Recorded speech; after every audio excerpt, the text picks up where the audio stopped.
Kumpulan kami akan mengujarkan topik yang bertajuk Cara Pemimpin Menangani Kes COVID-19. Semenjak dilantik ke jawatan Perdana Menteri 1 Mac lepas, begitu jarang sekali Tan Sri Muhyiddin membuat kenyataan politik. Walaupun senario politik pada ketika itu dan juga sekarang amat memerlukan penjelasan daripada beliau, terutama sekali berkaitan dengan tuduhan kerajaan pintu belakang. Ini adalah kerana Muhyiddin amat sedar negara sedang berhadapan dengan kemelut pandemik COVID-19 dan jika tidak ditangani dengan teliti, sudah pasti akibatnya adalah padah. Kita tahu COVID-19 banyak memberi kesan negatif kepada pelajar dan juga masyarakat.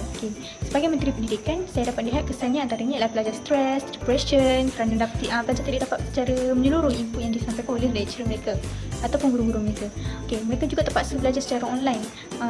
Maksudnya tidak bersemuka dengan guru. Jadi apa yang ingin ditanya itu atau bertanya itu susah dia nak teruskan ataupun sampaikan secara terus kepada lecturer mereka. Mereka juga stres sebab dia pun terpaksa belajar secara sendiri, bukan lagi dengan kawan-kawan ataupun dengan sahabat-sahabat kawan-kawan dia orang lah, maksudnya kawan-kawan satu kumpulan macam tu. Antara pendekatan yang kita ambil ialah kelas secara online lah. Kelas secara online, pembelajaran nota dan sebagainya pun secara e-learning, maksudnya kita masukkan dalam sistem, so pelajar dapat akses semua nota-nota yang mereka perlukan lah. Mereka tidak perlu lagi ke library dan sebagainya. Selain itu kita buat juga penangguhan SPM supaya kita ambil langkah berjaga-jaga supaya pelajar tidak terefek dengan COVID-19 ini. Kementerian Kesihatan Malaysia mendapati kes COVID-19 di Malaysia telah mengalami peningkatan yang amat drastik sejak akhir-akhir ini. Sehingga 16 Disember 2023, kes baharu yang direkodkan sebanyak 20,696 kes yang menyaksikan selama menjadi negeri yang tertinggi, jumlah kes dicatatkan iaitu sebanyak 6,449 kes. Memandangkan peningkatan semula kes COVID-19, Kementerian Kesihatan Malaysia telah menasihati orang ramai supaya kembali mengamalkan semula standard operasi prosedur SOP yang telah ditetapkan seperti: yang pertama, pemakaian pelitup muka bagi mereka yang mempunyai gejala demam, batuk dan selesema. Bagi yang tidak mengalami sebarang gejala, juga digalakkan memakai pelitup muka apabila berada di tempat umum supaya mengelakkan diri dari terdedah kepada COVID-19. Yang kedua, elakkan berada di tempat sesak jika tiada keperluan. Yang ketiga, elakkan melawat kumpulan yang berisiko tinggi. Dan yang terakhir, sentiasa mencuci tangan menggunakan sabun atau hand sanitizer.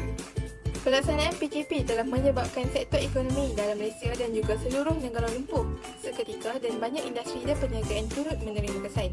Ada juga usahawan dan peniaga-peniaga kecil turut menerima tempias apabila perniagaan mereka tidak dapat beroperasi seperti biasa. Bagi peniaga di bawah industri PKS, mereka boleh memanfaatkan inisiatif kerajaan yang membantu mereka melonjakkan kembali ekonomi. Salah satunya adalah pembiayaan pemulihan perniagaan mikro CBRM menerusi Tekun Nasional. Skim pembiayaan mikro ini membantu usahawan yang terjejas akibat wabak COVID-19 dalam memulih dan memulakan semula perniagaan mereka. Selain itu, kemudahan dana bantuan khas SRF, kerajaan menambah peruntukan sebanyak RM3 bilion kepada SRF untuk membantu peniaga kecil dan sederhana PKS yang terjejas disebabkan pandemik COVID-19, menjadikan jumlah peruntukan sebanyak RM5 bilion berbanding RM2 bilion sebelum ini. Bagi peniaga PKS, mereka boleh memanfaatkan bantuan ini. Kejatuhan dari ringgit Menteri Kesihatan yang diperkatakan dan kerajaan dijangka mengumumkan dasar dan langkah drastik untuk menangani isu tersebut. Selain itu, pandemik COVID-19 dapat keluaran turut memberi kesan kepada keadaan ekonomi dan kewangan negara. Sebagai menteri, terdapat beberapa langkah yang boleh diambil untuk menyelesaikan masalah kejatuhan klaim masa pandemik COVID-19. Beberapa langkah untuk dipertimbangkan. Pertama, pertimbangkan campur tangan pasaran untuk menstabilkan nilai mata wang negara. Yang kedua, mengukuhkan usaha meningkatkan ekspor bagi meningkatkan permintaan terhadap mata wang negara. Yang ketiga, menggalakkan pelaburan asing untuk meningkatkan permintaan terhadap mata wang negara. Yang keempat, ambil langkah mengurangkan defisit akaun semasa bagi menstabilkan mata wang negara. Jadi, sebagai menteri, merancang, melaksana dan menyedia dasar berkaitan kewangan dan ekonomi negara. Selain itu, langkah-langkah yang perlu diambil bergantung kepada keadaan ekonomi semasa dan dasar kewangan negara. Cara pemimpin menangani kes COVID-19 sebagai Menteri Pertahanan. Seperti yang kita tahu, Majlis Keselamatan Negara telah melaksanakan PKP iaitu Perintah Kawalan Pergerakan. Dimulakan pada bulan Mac 2020, PKPD dilaksanakan iaitu Perintah Kawalan Pergerakan diperketatkan berikutan kes yang melonjak naik. Diikuti pula dengan yang kedua iaitu Perintah Kawalan Pergerakan Bersyarat dan sehingga sekarang dilaksanakan Perintah Kawalan Pergerakan Pemulihan yang mempunyai 4 fasa. Kewujudan kluster-kluster baharu dapat memperlihatkan bahawa sikap ambil mudah dan kuat prihatin di kalangan ayah masih berada di tahap yang lebih rendah.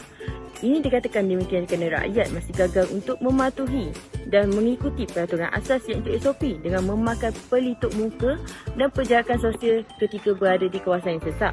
Perkara ini perlu sentiasa dihebahkan dan dikuatkuasakan secara agresif oleh kerajaan berikutan dengan peningkatan kes yang semakin membimbangkan.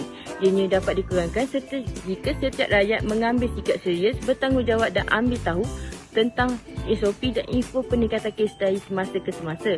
Setiap rakyat juga hendaklah memainkan peranan tidak kira dalam institusi, keluarga, organisasi serta individu sendiri untuk mengurangkan kes. Bab kata peribahasa Melayu, bulat air kerana pembentung, bulat kata kerana muafakat. Cara pemimpin menangani masalah COVID-19 di bawah kepimpinan Kementerian Sains dan Teknologi dan Inovasi. Kerajaan telah melancarkan program imunisasi COVID-19 kemasaan untuk menyegerakan vaksinasi dan telah diketuai oleh Menteri Sains, Teknologi dan Inovasi sebagai Menteri Penyelamatan. Vaksin telah diberikan kepada rakyat Malaysia untuk melindungi diri dan mengurangkan risiko penularan wabak. Jenis vaksin yang biasa digunakan ialah jenis Pfizer, AstraZeneca dan juga Sinovac. Vaksin diberikan secara tingkat umur iaitu golongan warga emas, golongan dewasa dan juga golongan remaja. Segelintir masyarakat sering memandang serum iaitu membuat tuduhan palsu tentang kepentingan vaksin. Perkara ini perlu dimanteras dan masyarakat sepatutnya berfikiran positif dan tugas kita untuk meyakinkan golongan ini bahawa vaksinasi adalah untuk keselamatan sejagat. Kesimpulannya, jika tiada asas kepimpinan yang mantap, maka apa yang menimpa Amerika Syarikat adalah senario yang dijangkakan dan patut dihindarkan.